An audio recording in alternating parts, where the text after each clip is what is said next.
అందరికీ భీష్మ ఏకాదశి శుభాకాంక్షలు. ఈ రోజున మనం భీష్మ ఏకాదశి రోజున భీష్ముడి వల్లనే మనకు విష్ణు సహస్రనామ స్తోత్రం వచ్చింది.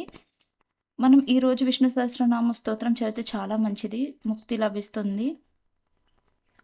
ఒకవేళ రాని వాళ్ళు శ్రీరామ రామ రామేతి రమే రామే మనోరమే సహస్రనామ తత్తుల్యం రామనామ వరానని అని ఇలా 3 సార్లు ఈ శ్లోకం పఠిస్తే మనకు విష్ణు సహస్రనామంలోని 1000 నామాలు చదివినంత పుణ్యఫలం వస్తుంది.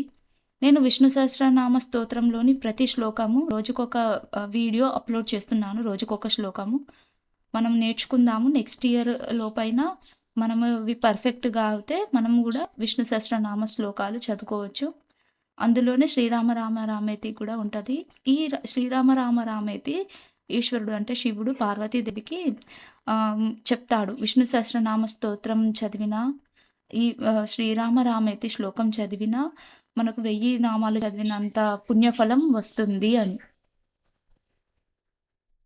ఓకే. ఈ వీడియో గనక మీకు నచ్చితే లైక్, షేర్, సబ్స్క్రైబ్ చేయండి. ధన్యవాదాలు.